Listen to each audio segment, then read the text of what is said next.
So, folks, Femi the Agent here on another episode of Sneakers and Real Estate. Two of my favorite things that I love to talk about. I don't really want to spend too much time on the sneakers today because we have an esteemed guest today.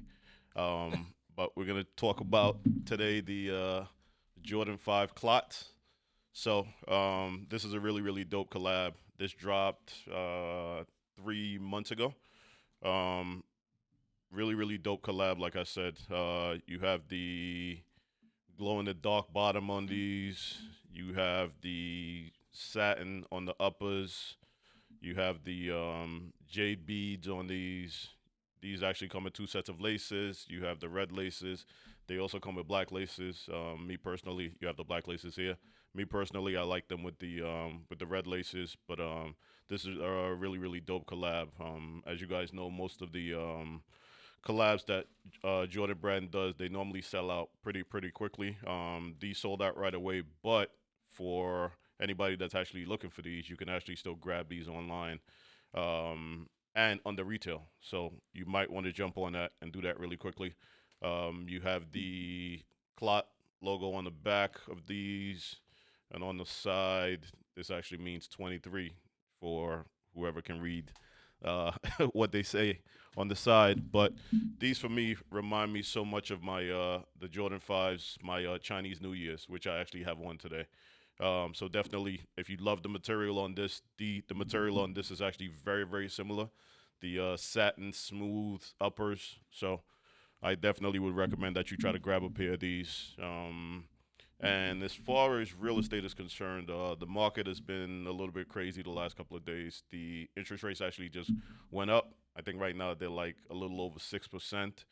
So the we do have a lot of shifting going on with the market right now. The prices are holding pretty steady right now. So if you are still looking to buy a house, now still is a great time.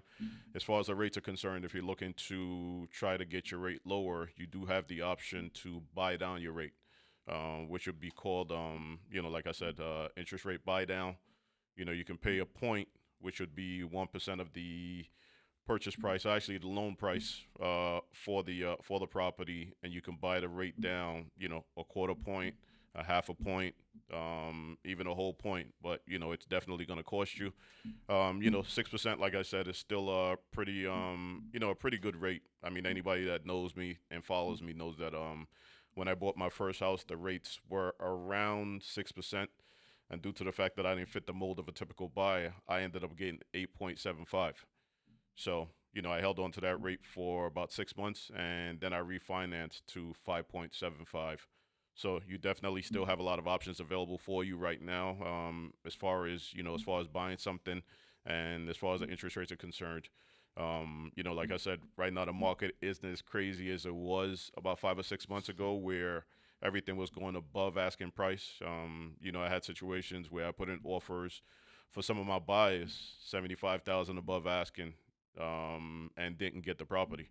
Some of my friends actually went 100,000 above ask on certain properties and didn't get the property as well. So the market has shifted. So right now we are starting to get into that whole thing where I call real estate. So properties are staying on the market longer. So any buyer that is looking, if you are serious, now definitely still is a good time to buy. And I don't want to spend too much time on real estate, like I said before, because I do have a good friend of mine, my esteemed guest. For those who don't know who this guy is, if you want to introduce yourself. Sure. Well, thank you for having me, Femi. Really appreciate it. No My name is problem. Mike Totino. I'm the owner of Safety First Home Inspections.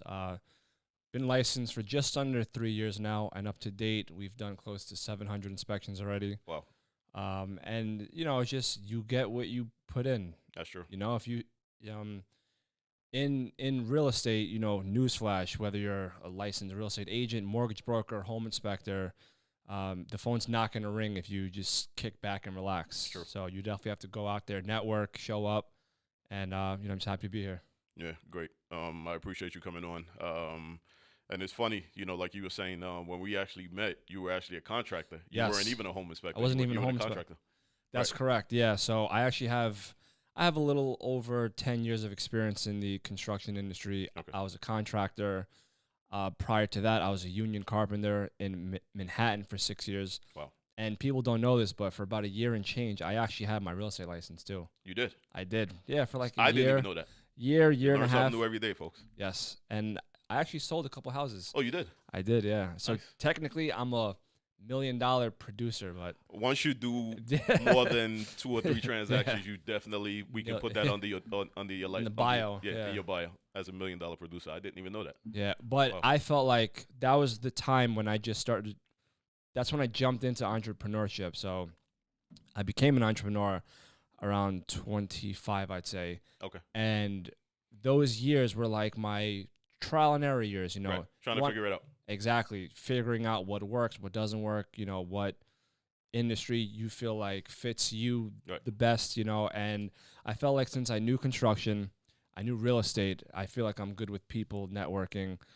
A buddy of mine, he's a part-time home inspector, and I thought about it. I was like, that kind of lines up with what I'm already good at, Right. what I already have experience in, and it's not as labor intense as being a union carpenter, and Sure.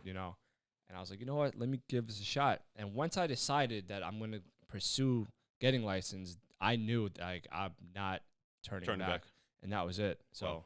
I was networking before I even got my license. Like, hey guys, I'm an up and coming home inspector, so. Like I said, Look out for me. I'm coming. the hunger has to be there. Definitely. Definitely. So what made you, I guess, decide to, I guess, go the entrepreneurship route? So one of my friends at the time, he recommended that I start reading books. He reads all the time, and at that time I wasn't reading. And first book he said, read Rich Dad Poor Dad, obviously. And when I was working in Manhattan, I started utilizing that commute. So I'd read a couple pages from, taking to Long Island Railroad, Right. going in, a couple pages coming out. And I did that month after month. And I started reading books like Think and Grow Rich. Nice. And it was around the holiday season. And for those who may not know, in construction around the holidays, everything gets Shuts slow. down. Yeah. So they were doing layoffs. And I made like the last cut. And I got laid off around Thanksgiving. And that's when I was like, you know what? I have enough confidence now just from the books itself. Just, my mind was different. I was thinking more of just, clocking into work, clocking out, being told what to do all day, And then I had the confidence to start entrepreneurship. And I always loved real estate. And then, Nice. But it wasn't like, oh, I started the journey and it was happy ever after. It was like, it was setbacks. People didn't know who I was. course. It was a constant grind. It was a constant rejection. People, yeah, we'll get back to you. They never do. Right. I've had people tell me to my face in the middle of a sentence, I'm not interested. Wow. Without even Or letting we're you not finish. interested, yeah. Right. They have no idea what you're even selling. But it's part of the journey. Like Right. there's when you do close to 700 inspections, can you imagine how many rejections you've needed to go through to have Just to get that first one. correct, yeah, and convincing a real estate agent at an open house to hire you as a home inspector, that's a big, that's a huge risk It for is. the real estate agents, and Right. I completely understand. A lot of the realtors that I've met now was simply at open houses, and now we're like family now, Right. but it just comes from constantly showing up. I think showing up and also people believing in your ability, seeing your confidence, Mhm. it makes people want to do business with you. And it's funny that you mentioned Rich Dad Poor Dad because actually for me it was the same thing. Before I got into real estate, I was doing medical billing, Okay. and I also read the book and.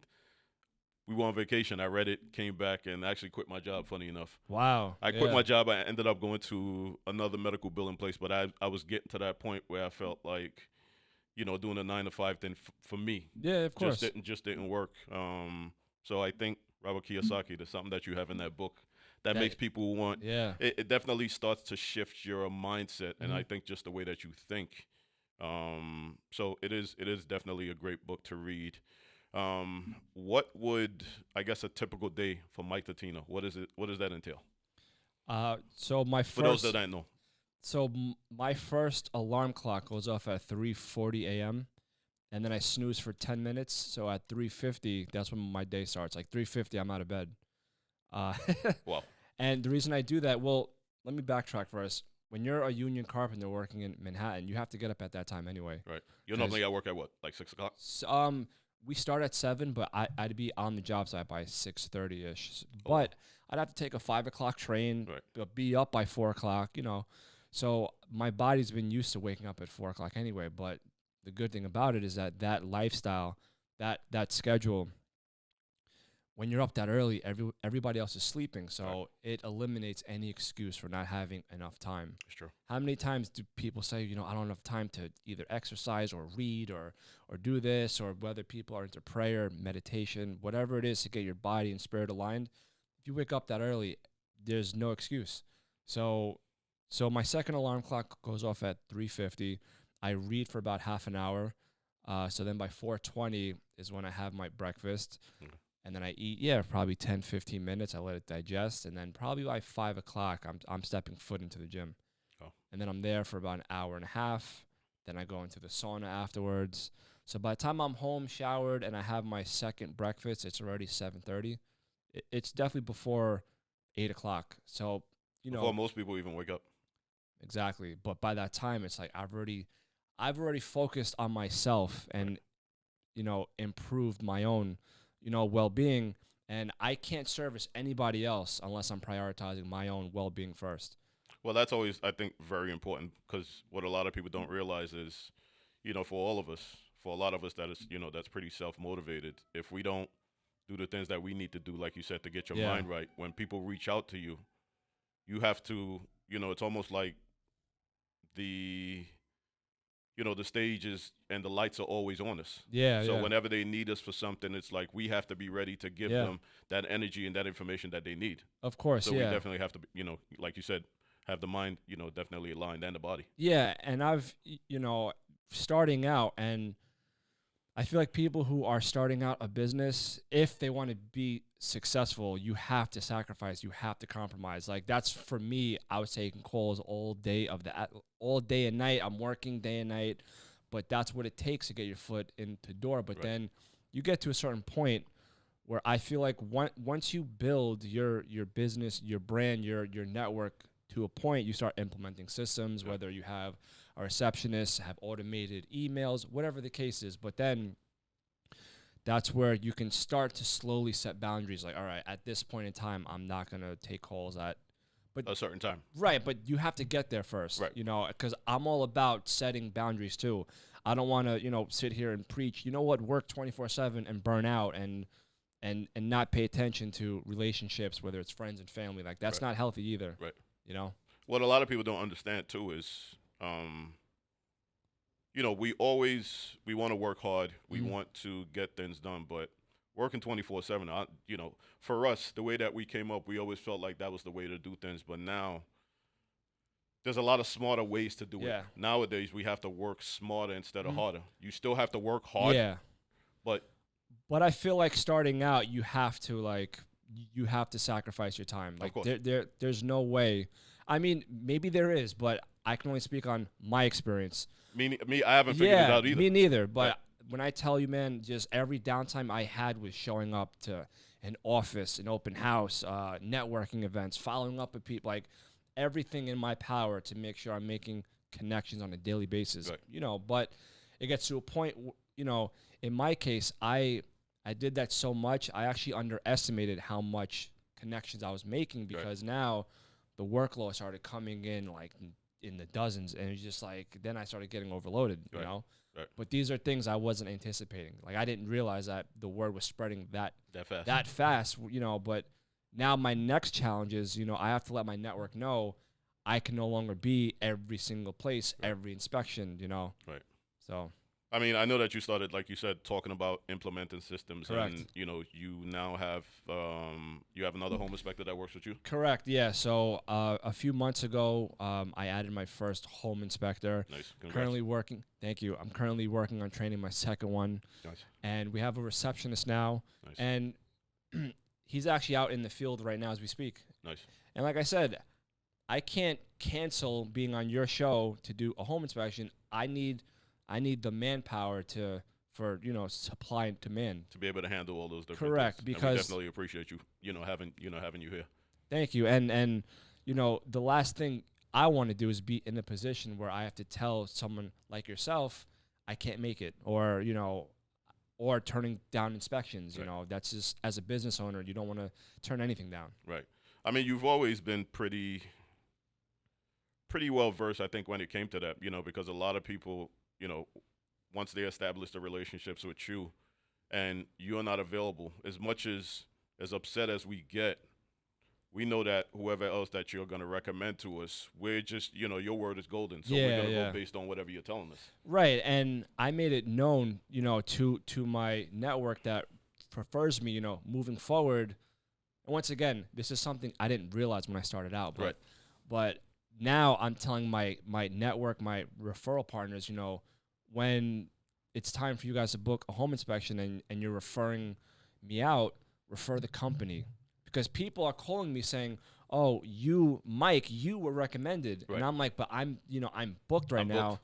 I'm gonna send out, Heather Inspector." Well, we don't know them, so we're gonna go elsewhere. I'm like, That's usually always tough. I think I'm even, like- in my business is the same thing. I Yeah. have people that recommend me, and I might be so busy that I don't have the time to handle it, Yeah. and I want to let somebody else on my team do it, but they're Yeah. like, no, we want you, we want Femi. yeah, And that's really tough. Like you said, I can only stretch myself you but can't so be far. and if you try to do everything, it's going to stunt your growth. For sure. And this is something that I've learned like the hard way, where I started realizing that I started turning things down because I had to. Like I physically You had physically couldn't do I it. had other commitments where Right. I'm like, you know what, now it's time to start building this thing out. Right. Where I, I'm not sending my referral partners elsewhere. Right. How long would you say that it took you from all the time you were networking and everything before you actually got your first home inspection? Or got Shout booked for out- your first one? Shout out to Glenda Guzman. She was the first realtor that had hired me, Nice. and I feel like with her at least, we had mutual friends, Nice. so I was always in the mix some In the way, mix, right. somehow. I feel like I always am in the mix. I'm Right. always networking and rubbing shoulders and I run into you in the strangest places. all so- all yeah. the time. But she hired me for my first home inspection, but I was still networking prior to even being licensed. So, No, okay. but like I said, that process itself was just like, who's this guy walking into my open house? Right. And the funny thing is I have an episode on my podcast with Sean Waller. Mhm. That's how I met Sean. Oh, okay. Oh, But you walked into his open I house. walked into his open house, but the funny thing is that he was one of those people that were kind of like, I don't know this guy, like, Right. which is understandable, and we laugh about it now. But then the following weekend, I was doing my same rounds, going to open houses, and he showed up with his buyer, and we literally saw each other the week prior. Right. That's when he kind of knew, like, this guy's not going anywhere. And then like And I he's start, really serious, and he's somebody that's out Correct. there that you are going to run into, correct, yeah. So that's how we bumped. and a force to be reckoned with.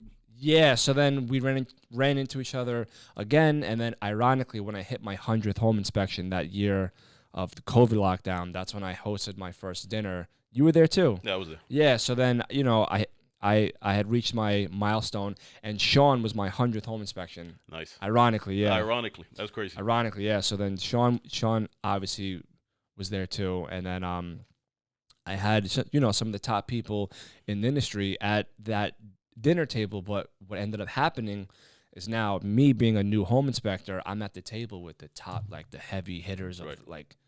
So now people are looking at me like, when's the next one? Right. Let me know when the next dinner. So on and so forth. So Well, it makes you feel good, number one, to be at the table, and then it also, you want to be able to contribute to Add whatever value. the next milestone is that for you, because anybody that knows you as well as I do knows that you're someone that doesn't rest on your laurels, that you are always going to continue to grow and continue to do different things, Mhm. as you did maybe about a week ago when you yes. hosted another dinner. Master Inspector, Yeah, so as of recently, about I say a week and a half ago, congrats again. Thank you. So I'm officially a master home inspector, and that basically indicates that I have over 1,000 hours in the field. Nice. It's called NACHI, which is the National Association of Certified Home Inspectors. They gave me the plaque, the certificate, and for that night, I wanted to pay it forward for my referral partners and, have a get together that night. There was probably 25, 30 people there. Yeah. And another purpose of having that for you guys is for you guys to make more connections. There's people I've met at my At your dinners dentist, right? and have done deals. Like Sean and Beth met at my 100th dinner. They met for the Wow. first time there, and they did a deal because they met in person. In person. Yeah, people don't understand, like you said, the importance of the networking. It's funny. I went to a networking thing that Christina Shaw did, and I had just put a deal in contract in Westbury. Of course, I didn't know who the person was, and I'm walking around being introduced to a few different people, and I'm talking to a guy, and he told me, I told him that I just put something in contract in Westbury. He asked the address. I told him. He told me he was the homeowner. It was actually Charles, the handsome home buyer. Crazy, yeah. That's how him and I actually met. Oh, for the really? First time. That's Oh, how wow. when we first met. I had already just I got a put crazy something yeah. in contract, a house that he had, and Yeah. I had no idea. So, Yep. like you said, it is very important. For the networking. With this business, even though you have thousands and thousands of agents, you have over 30,000 agents that are doing this business.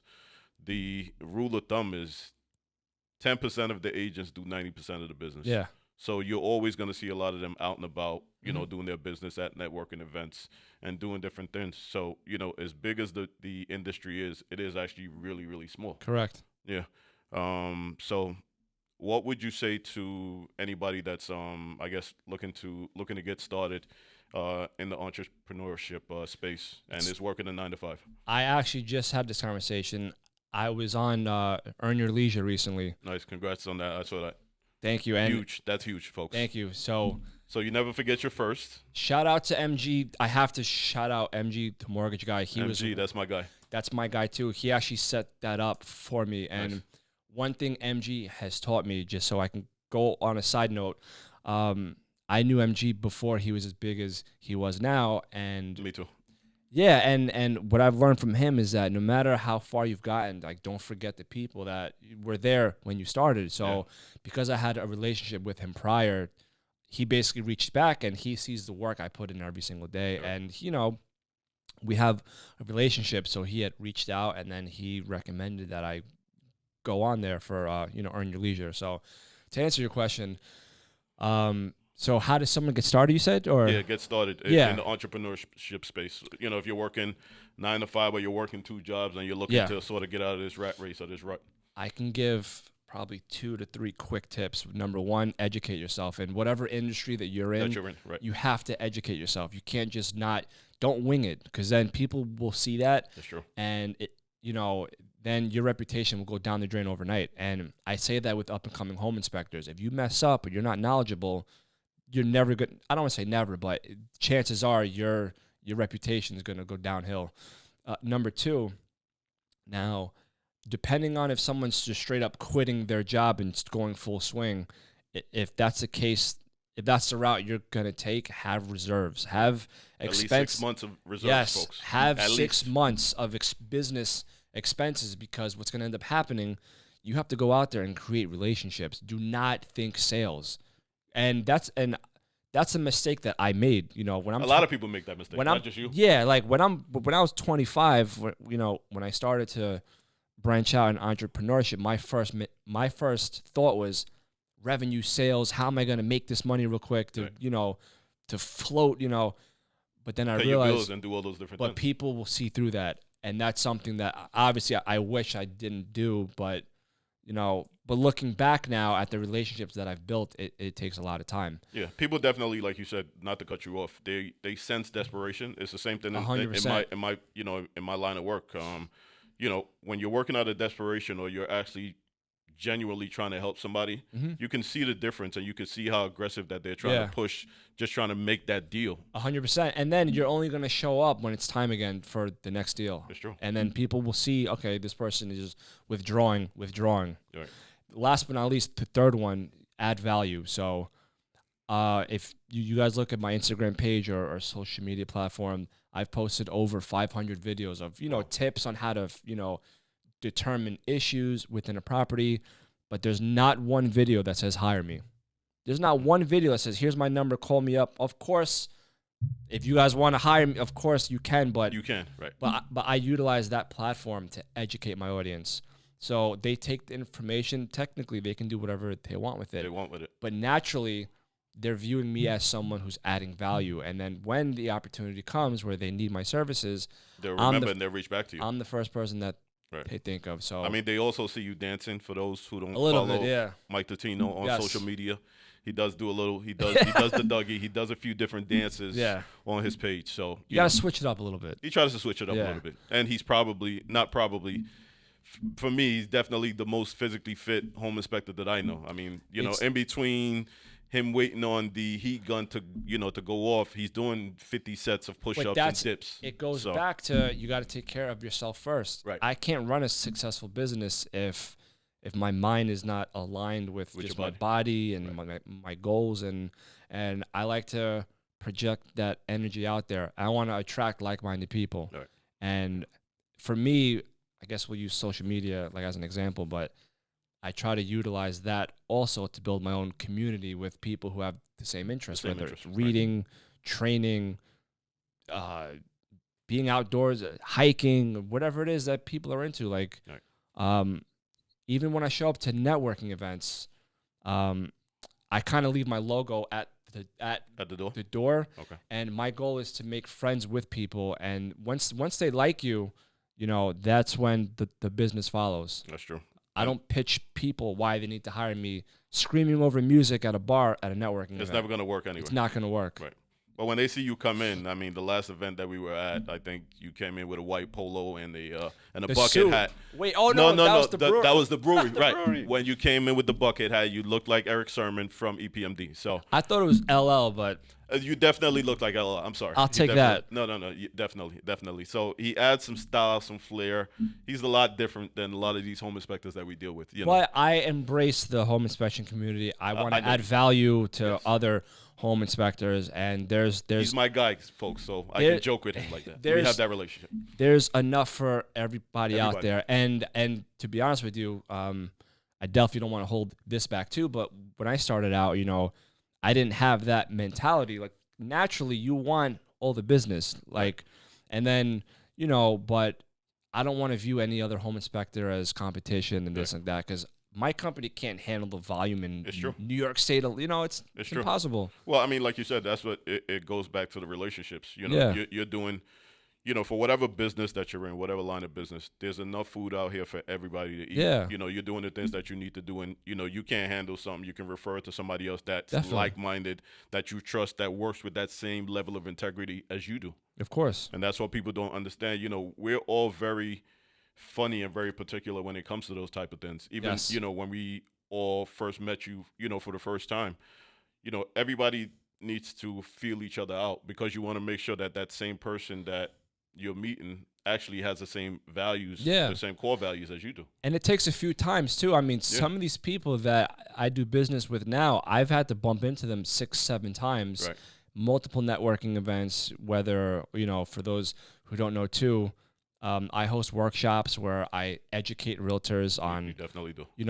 I bring realtors to a vacant house and we do a full walkthrough, and I teach you guys what there is to know about a property, because once again, I want to add value to my referral partners. Right. I'm not showing up saying hire me just because I'm a home inspector. That's a one-way street. Right. I mean, you bring a lot of value, like you said. I mean, I'm going in 21 years, and I don't know, no knock on any home inspectors No, that I know, but definitely I not. don't know any of them that that do workshops like you do, and the type of value that you add, which is why I feel very comfortable with always referring you. When people call me, you remember Appreciate you and I have been at networking events, Multiple. and we've been actually putting a deal together on the spot, and Dinner setting tables up, too, yeah, setting dinner. up home inspections right there. Yeah. So that's what we do based on our relationship, and us, like you said, being like-minded. So that for me is very important. Any final words that you have? I would say, for yeah. folks? Yeah, so for those who want to learn about the home inspection industry, or you're an up-and-coming real estate investor or real estate agent, you could follow me on social media. My Instagram platform is safetyfirsthi_. If you have any questions, you're looking at a property, you don't know what's what, you could DM me, send me a photo of something at a house. If you want to pick my brain, let me know. But just to go back to what you said, just for the up-and-coming entrepreneurs, add value. We got to stop this DMing people, soliciting, or just making random cold calls. I'm not knocking that. It works. It But just takes a lot longer to break through when you're yeah, coming through that way, yeah, especially for a lot of people who have already been established. You know, I get those calls from home inspectors every day, loan all the officers, time. mortgage people. They call me all day long, and everybody's looking for business, but they don't understand if there's no value that you're adding. I already have a book of people and a team Yeah, that I'm already working with that I yeah. feel comfortable with. So you have to be bringing something to the table to make somebody even pay Yes. attention to what you're doing. And the funny thing too, what I'm learning now, so you learn things as your brain gets bigger and bigger, Right. things that are completely unexpected. But what I'm learning now is that there are people that know that I know some of the top people in the industry, and they're using my name as the gatekeeper. Like, oh yeah, I know Mike too. And meanwhile, I probably met them once, Right. and they're using my name to try to get their foot in the door. And those people who they're pitching to, they're like, oh, so and so brought your name up. I'm like, I never told them to. I don't. Definitely. That's not what you do anyway. I don't do Anybody that. knows you knows I that's don't not, do that, That's yeah. not the type of game that you play. And I'm not trying to block anyone's blessings or anything, Right. or opportunity, I should say, but Well, be genuine about it. Don't put the use work my in. name. Yeah, put the work in. Why am I your shortcut Right. to meet so and so that I have a tight relationship With, yeah. Like, People, I think the problem with this, with a lot of the people in this day and age, everybody wants that instant Shortcut. gratification. Yeah. And the shortcuts. And people don't understand there is no shortcut to success.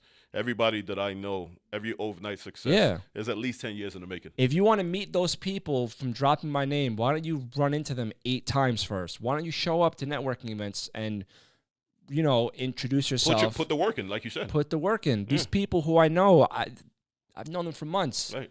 For months at a time. And they don't know the relationship. Or that you years, have I with should them, but say. Even Yeah, years. even Yeah, years. people have no idea. It's crazy how a lot of these people do. Looking for those shortcuts, and it's Yeah. like that's not how business works, folks. And there are some people that I know in our industry that are multi millionaires that are top of the game. Ironically, those people I've never brought up home inspections once. And I'll tell you why. Because I don't think about doing their inspections. Of course, I would love to, Right. but I'm thinking about how can I learn from these From them, people right. on how to build an empire like they have, Right. what's worked for them, what hasn't worked for them. And, certain people have really, like MG, Shout as out I to MG mentioned. again. He's my guy. Yeah, people like MG, we need you on the show. What's up? people like Brian Karp, handsome home buyer. These people are like the top. The top. And I don't pitch them to do any of their inspections, but they've given me so much knowledge Right. on how to do certain things where it's like, that's the value there. Yeah. What a lot of people don't understand is, like you said, in this business that we're in, everything, number one, first is about the relationships. Mhm. When people feel like you're putting in the work, you're putting in the grind, you have that integrity, and you're doing all those different things, people never have an issue with sharing information with one another. Never. And I've It's learned always- that, yeah, 100%. When people have that genuine love and respect for you, for them to share information with you is no big deal. Because Let me tell you, what I've learned from multi-millionaires is when I'm sitting down with them or on the phone with them, Zoom, whatever, and once again, I've earned my spot to be there, so Yes, I don't you have. take any of that for granted. Right, But right. you know what they all do? Mike, if I was in your shoes, I would, and they tell me what they would do. What they would do, right? What do? I'm taking notes. Right. I'm As you should. listening. I'm listening, taking notes because they're literally saying if I was a home inspector and I was where you're at, I would start doing this, and this, and I'm Right. like, this makes total sense. Total sense. Yeah. Total sense. Even some of the things, like you said, that we may not even look at, they look at it because They've of done how it their already. mi- they've done it already, and done how it. their mindset is. It's like for them, it's no big deal to drop gems and to share information. With They're not one losing. another. Yeah. They're not. That's not going to take away from their success. From whatever they're doing. Even me shouting you out, which I do all the time. It takes nothing away from me, but you have a Nothing. lot of people who are very small-minded and think That's that, okay. yeah, me shedding light on what you do is going to take anything away from me. It's not. like if we can all grow together, get this money together, and actually do something else on a bigger scale, that's what this whole thing is about anyway. Definitely. And a lot of people keep missing that point. All you small-minded people, you keep missing that point. So I just wanted to touch on these sneakers real Yes, quick because let's I know you're not a big sneakerhead. I'll tell you why though. Talk to me. I'll tell you why. It's not that I have anything against sneakers. Is that growing up, I didn't have money. Right. I couldn't Don't afford. feel bad. I didn't have money either. I couldn't afford Jordans for I If anything, right? I looked at that like that is something way out of my league. There's Right. no way. And then as I got older, like just the thought of Jordans were just so far past me. Right. I was just like, I mean, now I could buy a pair of Jordans, Right. but just from that mentality 20 years ago, I'm like, there's no way I can afford these. Wow. Okay. So that's why I've just never been into like. Okay. So one day we gotta take you shopping. We gotta go Please, lace you up and get you some of the. Yes. We need to get you some heat. it might be my first pair. Okay. So what do you what's a sneaker of choice for you right now? So the sneakers. So my life right now, there's only two things that I wear: Boots. gym clothes and work clothes. Right. Or if I'm networking, actually. So Right. that's But when really you're networking, what's the sneaker that you pull out? just regular, Inquiring minds want to know. just regular dress shoes. I mean, like black. Yeah, it's nothing like Okay. something I got at like, what's the name of the store? I'm drawing a blank right now, fam. You put me on the spot. I'm sorry.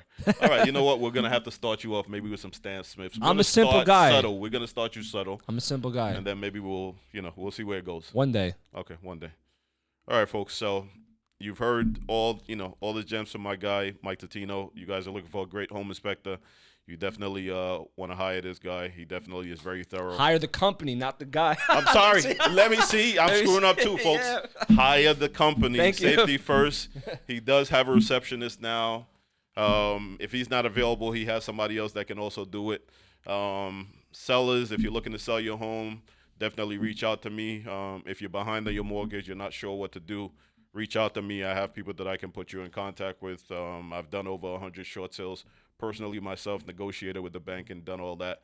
So I can definitely help you with that. You have a property, like I said, that you're looking to sell. I have a lot of cash buyers that are laying around that are definitely looking to do something. We appreciate you. We appreciate everybody's time. My number, 917-337-3727. Femity Agent on all social platforms. Everybody stay safe and have a great day.